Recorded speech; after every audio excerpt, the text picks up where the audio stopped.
That is awesome. Welcome back to Project Brewpeg. I think you might be a little bit surprised how big this job has grown this week. We're a Kiwi couple living in Australia who brought a 57-foot steel trawler. Hang on. Don't you mean bought? I'm not sure if it's bought or brought. Brought. Is it brought? Brought? Maybe brought's the right word.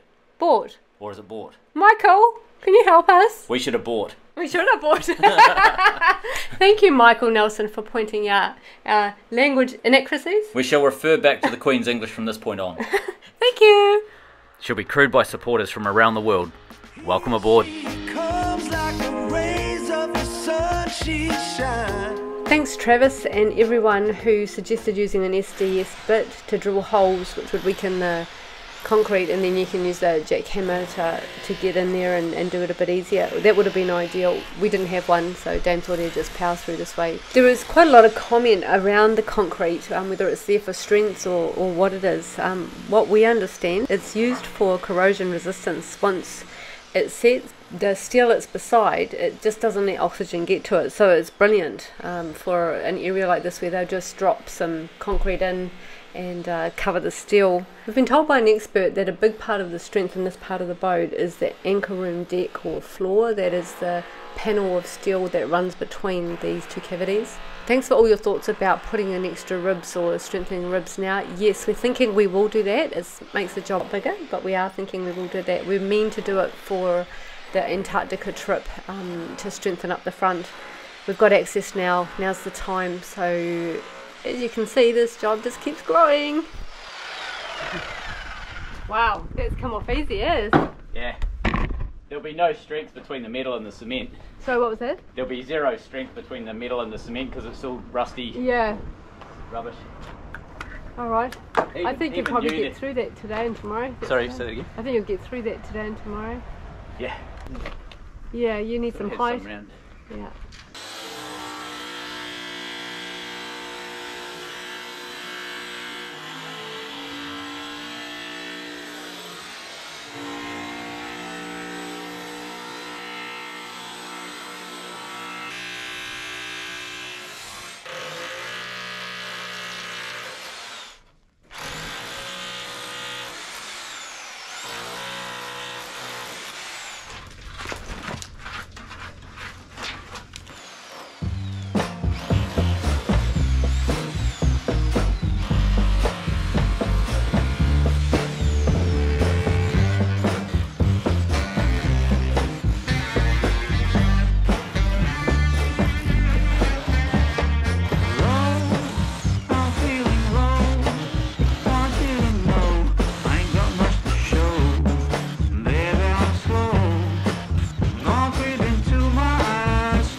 So concrete out, this is what we're left with. You can sort of see this bulkhead and this sort of whole area down here is wafer thin, definitely needs to be replaced, as well as some of the areas on the hull. You can sort of see the waterline of the cement and concrete was in that area there. It's pretty rubbish, quite flaky. This is some of the old steel that would come off the hull. So that's all got to go, and almost certainly it's going to be similar under this concrete up here.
And when the needle gun fails, bring out the bin guns.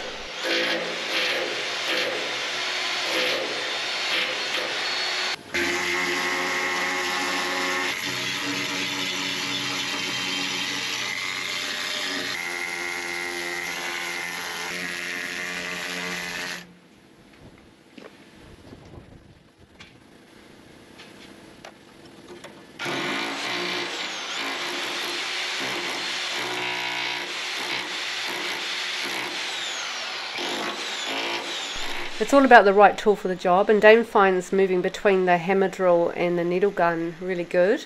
The hammer drill just seems to take off most things. Needle gun, you know, a bit of cracked paint, a little bit of surface rust, it kind of gets into that.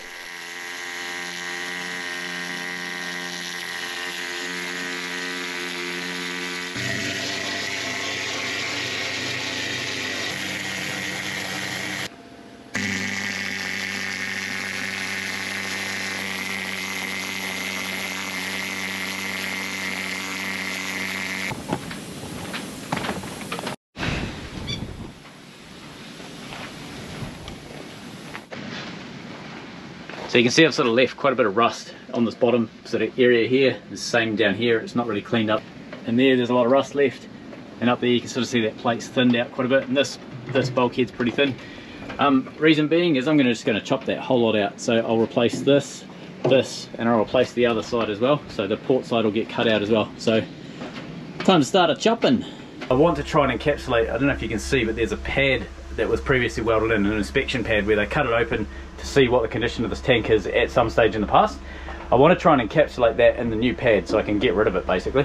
What I'm a bit concerned about is it's quite close to the edge here. So survey rules are, you say for example you've got this weld here, if you wanted to cut a pad inside this you have to come in 100mm from every weld. So you'd have to do a pad that big in order to allow this pad to stay, if that makes sense. You can cut the original weld and then put something in exactly the same size. Now, I don't want to cut up here and have this sort of weird little triangle left over, so I'm going to try and sneak it right down close down there all the way along and get rid of that corner, come up to here and then zigzag off to the front. So it's a wee bit of, I have to be pretty precise with this cut. This one here I was able to be a bit sort of, you know, hit and miss because I knew I was going to be quite a way away from that bulkhead. However, with this one, because we've got no room to make any errors, I'm actually just going to pop a hole down here in the bottom corner and then one up the top with a little drill, 3mm drill, and that means that if I just on the outside, if I draw between those lines, I know I'm going to be bang on when I slice it. There's no guesswork. And then up the top, it doesn't have to be as precise because it's the same as this side here. I know I'm going to be, you know, 150mm away from that stainless floor. There's nothing that I can hit, so I can just do essentially copy what I've got on this side, but I'm probably going to lift that corner up slightly higher than what I've got it, so it'll come up something like that on the other side. So the two patches are not going to be symmetrical, and it is possible that I will like kick a door down at some point in the future to get over my OCD. However, I think that's probably the best solution, is just to ignore it for now and pretend that it'll be fine. Also, a few comments have mentioned, why don't we put thicker plate in right now? I'd love to, however I don't have the capability of putting thicker plate in. 6mm is about the maximum what I can do without getting presses involved and starting to bend plate. 8 or 10mm would be the next size up. There's a couple of things. It adds a lot of weight to the bow, which I really don't want up the front of the boat, but it also it starts to get very, very difficult to pull that in with dogs. So if I'm trying to pull, say, an 8 or a 10mm plate into a 6mm plate, the 6 is just going to bend and the 8mm won't. So I have to get a press involved to start basically pressing the curve into that thicker plate so that I can get a nice smooth hull. Otherwise I end up with weird bulbs and distortions and stuff like that. So yeah, I'd love to do it, but we've got something else that we've got planned for this front end that's going to essentially create a similar thing, but with much less work on our part.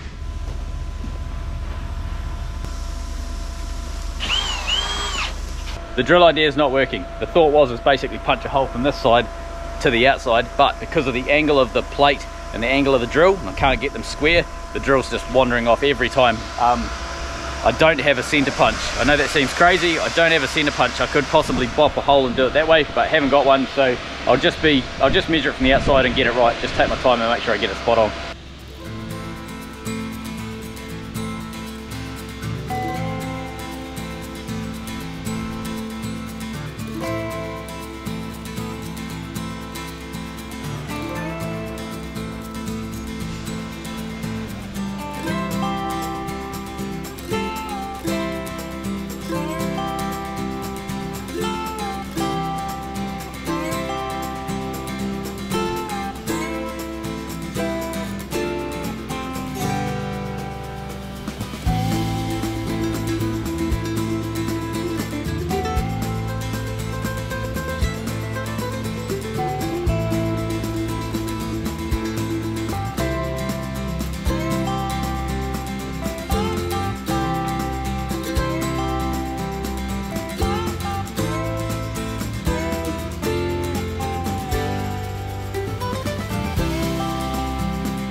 We've got some gaps. You can see that cut working its way down the hull, and then over here you can sort of see I started to get a wee bit close. I didn't quite get my line perfect, so I actually rejigged it. As soon as I realised it's going into that weld, I rejigged my cut to come on an angle, otherwise I would have chopped open the fuel tank, so that should be fine. I'll be able to weld that. I'll probably have to climb back in the fuel tank and maybe needle gun the paint off and paint that corner, but that's okay. I can still get into those tanks pretty easy right now. But that patch is actually only 100mm taller than the one on this side, so they're going to look relatively symmetrical. In case you're wondering how much cement came out, that much.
It was here that Jess whispered gently into my ear, "It's not supposed to have a fucking hole in it."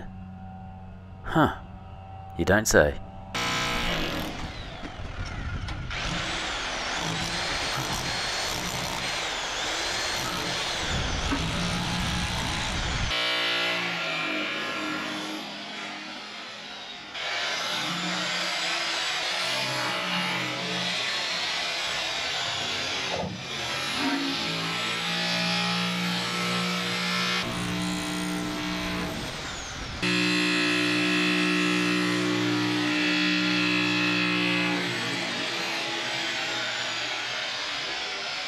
So we got the plate to replace the front. That's one side there, so that's seconds because it comes with added rust, but that's all irrelevant to us because we're going to sandblast that down to bare steel anyway.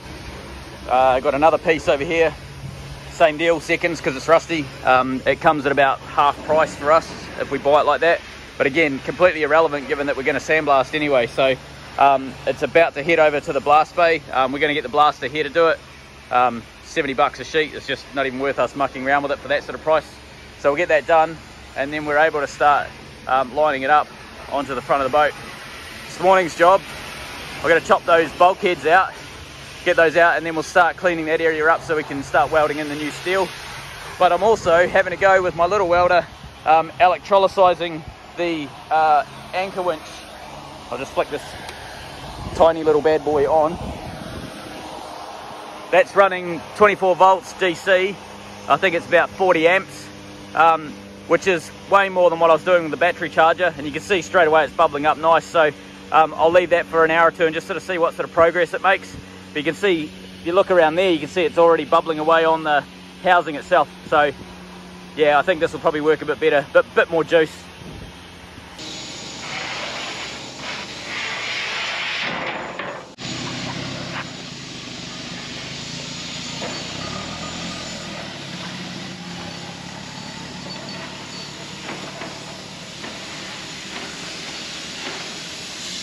That's the piece that came out. You can see the waterline of each of the 3 areas of concrete. This is the keel, so this curved piece down the bottom is the keel. And you can sort of see quite a lot of pitting and rust and carry on all the way along here. Pretty bad around where the bulkhead itself is, and quite bad under where, well, you can see all this moisture coming out. That's moisture coming out from between the layers of rust.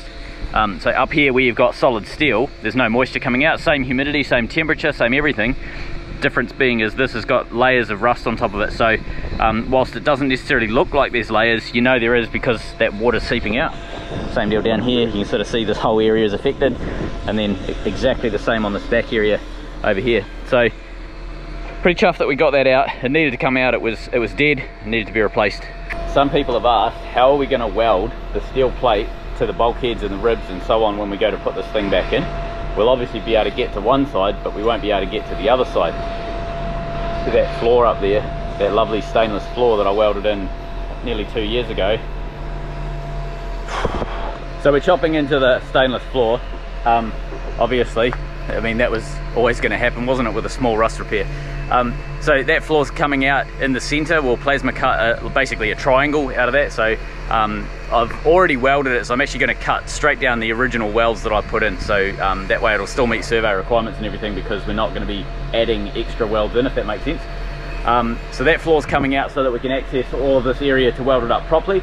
I think I'm probably going to make a couple of modifications to it so that I can get into this easier in the future and you know, weld and do whatever we need to do in the front. I don't think I'll ever need to get back into this once we fix it properly and seal it up, put CO2 in it. I don't think we're ever going to have a problem with rust in this tank again.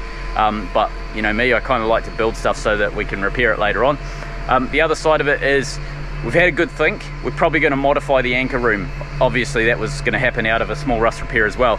So we've found a big stainless drum that we want to use for our anchor chain. We're going to line it with rubber so that we can shut it up so the chain doesn't bash around and make a lot of noise. But if we can encapsulate everything in a stainless drum, it means that we can keep that room much cleaner. We can make it a lot more workable, so we'll have a lot more storage space. And it is also a modification that a lot of the commercial trawlers are going to now. Rather than having like an anchor locker like what Brewpeg has, they'll either put a drum winch up on the deck. I don't really like that idea because the weight's quite high up, but it is, you know, exposed to the elements, so your chain gets cleaned every time you get a wave over the front, and also you don't get a lot of silt and sludge sitting on that chain, so that's some positives for that. The other thing that they're sort of moving to is basically a standard winch like what we've got, but they dump it down into a big stainless bucket. So we're going to basically be doing that. So that's something that we've got to look at. I need to find out if the barrel that we found, the stainless drum barrel thing, I need to find out if it's actually going to fit down our hatch. If it doesn't, then you know, it's off. We can't do it that way. We have to do something else. So yeah, next step, I'll probably go up in the next hour or two and actually measure up that hatch, make sure we can do it. And if that's the case, we'll rip into the scrapyard again and we'll snap that stainless pressure vessel drum up. Some people have asked about using ultrasonic testing or ultrasound testing on the steel hull. Go over the whole hull and check, you know, are there any thin patches? I got a couple of thoughts on that. I've used an ultrasound tester on this boat before. In fact, I actually used it in this chamber before. I found them so unbelievably inaccurate. Now, caveat to that, it was a prosumer grade ultrasound, so it's like a high-end consumer grade, low-end professional grade, and it was also me who's untrained and unqualified to use it. I followed the instructions and I just could not get readings that I trusted. So for example, I was you know, on some bare steel up here, which I knew was painted, but was also 6mm thick, and it was telling me that it was, you know, either up to 4mm or 12mm. The readings were all over the show. Sometimes the sound waves can bounce twice and you get a double reading, so 6mm will be 12mm. Other times I'd be on some rust right beside where I was just checking. You'd go over to a piece that had corroded away, and I knew that it was a couple of mil thick, maybe 2mm thick, something like that, and it was saying that it was, you know, 4 to 5mm. So I've got absolutely no faith that the readings that I was getting from ultrasound are reliable enough. There's no way that I would personally rely on it. Now, I'm quite happy for a professional to ultrasound it, because they basically have to know what they're doing and the readings have to be good.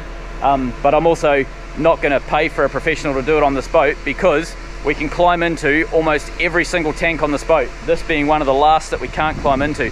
So there's no point in doing non-destructive testing on this boat, because we can see both sides of the steel on practically the entire boat, and that's one of the beauties of Brewpeg. This tank was the exception, and I would always prefer to open it up and look inside, and I'll show you why. This piece of steel here is 6mm thick, and it looks perfectly fine, and it starts to narrow down towards this bulkhead. Ultrasound would be able to tell me how thick this hull plate is, but ultrasound would not be able to tell me anything about the rust going on up here. So this bulkhead is basically rusty all the way up here, right up the very top. You can see the corners rusted out. There's a lot of problems with this bulkhead, and ultrasound would never be able to see that. So that's one of the reasons I always prefer to climb inside a tank and actually look, rather than rely on something like a non-destructive method where you just don't get to see inside that tank. And consequently, that's why on a lot of commercial boats, you'll see little patches around the boat like this. And that's literally where, for survey reasons, they've cut a hole into the boat, they've opened it up, stuck their head in, have a good look. There's no subjectivity to it. You climb in and you know it's either good or bad, and you can see every part of that chamber as opposed to just the surface skin.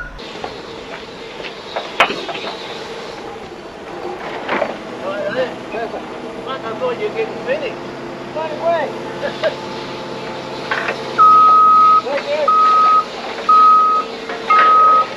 Lo and behold, the plates have arrived. So nicely blasted down to white metal. Paint will hold on really well to that. I'll probably give these a spray with CRC or WD-40, something like that. Mainly because I'm not going to get to this welding for a few days at least, and I don't want it to flash rust on me if I can help it. So we'll just stop that.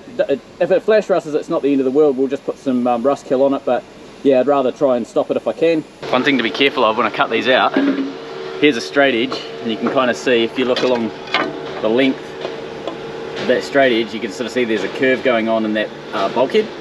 So I need to replicate that curve in the bulkhead. Now, to do that, I've put a strip of aluminium up behind it, and I've just traced. So I'll go through and cut this, and that'll give me my curve. We also occasionally get comments that say that I waffle on and I talk too much and there's not enough engineering. This is not what I signed up for. So I'm so sorry that I just had to talk before, but this next segment, if you're that person that comments, it's all for you, buddy. Boogie music and grinding. Ooh yeah!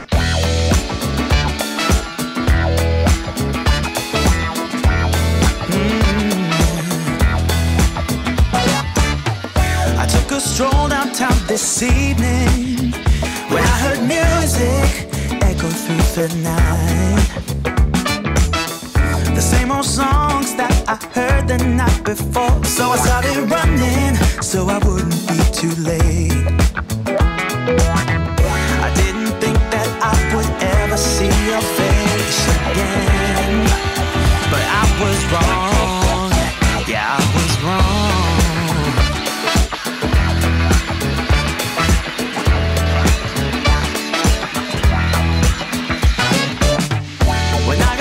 My heart was pumping to the beat that was blasting through the night. And on the street the crowd was jumping, singing songs and dancing through the night.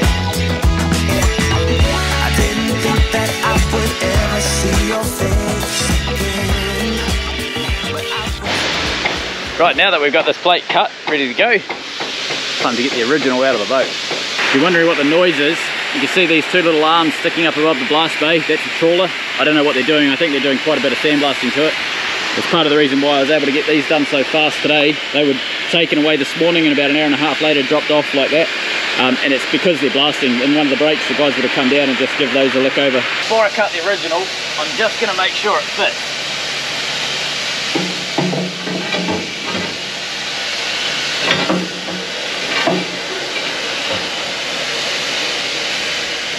Yep, that'll go. What I was concerned about was by taking out the structural strength of these things, I don't want the hull to buckle in. So I only want to do one at a time. I want to cut this one out, put this one in, weld it in nicely, and then I'll start taking this guy out. I might even weld a bit of bracing or something into this just to be sure that it's not going to go anywhere. There's quite a compound curve going on in the front here. It's not a huge curve, but it's pretty, you know, robust plate that's doing that curve. So there's a lot of torsion in this part of the hull. I just don't want to lose that. Have a funny shaped hull afterwards. So this is bubbling away. You see the rust and stuff that's sort of coming off and float. Wow, it's really quite warm. The rust and stuff that's coming off and floating, you can see it's just basically sitting in the low spots of the casting on this housing. So, yep, that'll be interesting to have a look at soon. See all of the rubbish sort of collecting on the positive plate. So this is positive and that's negative. Little handbag welder. Oh, you make me so proud. So why are we taking the rust off with electrolysis and not sandblasting? Just in case you missed it, it's to save the bearing surfaces. We've had a few inquiries about this electric chair. We paid it off over 4 instalments. It's a cheaper chair, but it's good. Not really gutsy as we would like it, but it does the job. The link's below for anyone who's interested. Just out for a dog walk, and Jess spotted a brown snake. There you go. Panicking little juvenile. These guys are the dangerous one, they just go berserk.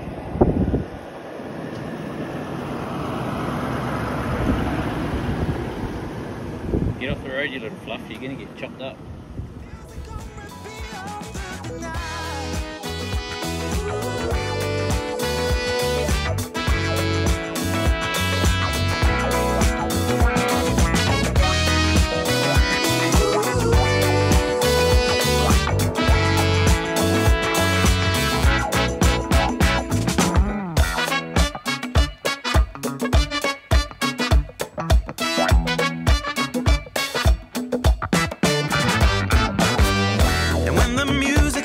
To fade out, the first rays of sunlight lit up your